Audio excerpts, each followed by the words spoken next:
Now, how did it start for you? Because I know that you had been recording, not too successfully, and then you went over, and if my memory's right from when I talked to you last, in an interview, you were a secretary or an executive secretary to the A&R man there? Well, how did that work? The 20 grand doing a happy hour, because Dad would let me in the house after 12. You know, one of those times of our lives when you respected your parents and you didn't stay out after 12.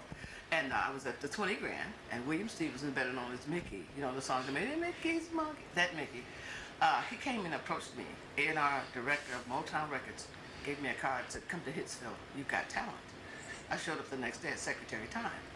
He said, what are you doing here? I said, I came for the audition. He said, we don't have auditions every day. You should have taken that card and called. We have them every third Thursday of the month. Here, answer the phone, I'll be right back. He was going to prepare a session for a drummer named Marvin Gaye.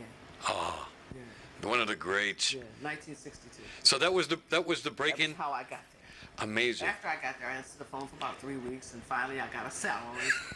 And I was taking over things. I knew how to handle things in the A&R department. I was doing sessions and regulating the piano, one piano, 17 writers, arguing with the musicians, getting them their $5 on time because they were protesting, saying, hey, if you don't get my money, I'm not going to go over that session over there. And watching it grow. Holland, Dozier, Holland, I mean, the magic of those guys, huh? Yeah. The good thing about Motown's producers, they all were singers. Eddie Holland had a success with Jamie. That's right. Went to #1. So he decided he didn't like the road, didn't want to go on the road and sing, didn't like the girls pulling on him. He'd rather write with his brother Brian and younger brother Brian and Eddie and Lamont Dozier. Yeah. So he made a deal with Barry that he would write, and we had their first composition, Coming at These Memories. But you know how many times your music, I'm talking about Martha and the Vandellas here, how many times your music shows up in movies? It's amazing. Yes. One in Vietnam, Robert Williams called our name out and the helicopter takes off and they're going to fight, and here we are singing Nowhere to Run.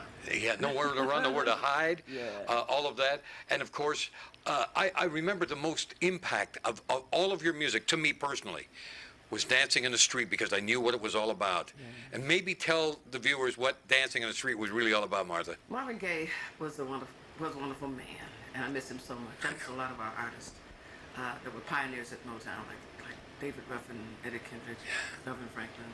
Anyway, Marvin got together with Ivy Hunter, who was a Vietnam veteran, and Mickey Stevenson. And the war of the city was happening. Yeah. And they wrote Dancing in the Street to quench it, to tell everybody, hey, stop fighting and tearing up your own houses and burning down, your stores, start dancing. And we rejoiced with that song.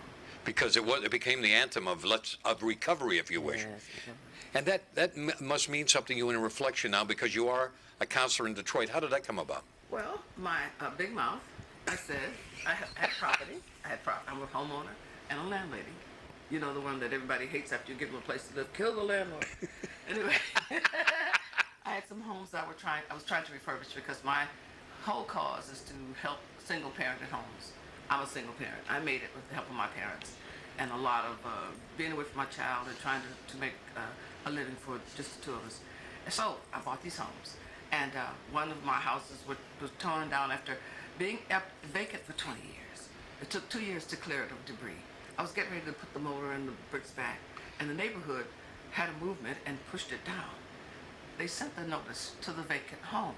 Right. Well, there was no one to receive the notice that they were going to demolish it. So I said it with my big mouth, if I was on the Detroit City Council, this wouldn't happen to another homeowner.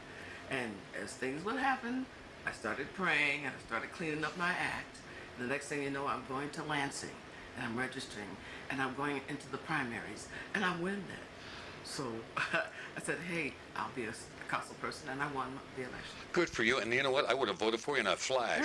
Well, I know you. That's why. And I know you're a very bright lady. Yeah. You always have been. Well, What did you think of the documentary, The Funk Brothers? What did you think of that? Well, I was one of the artists.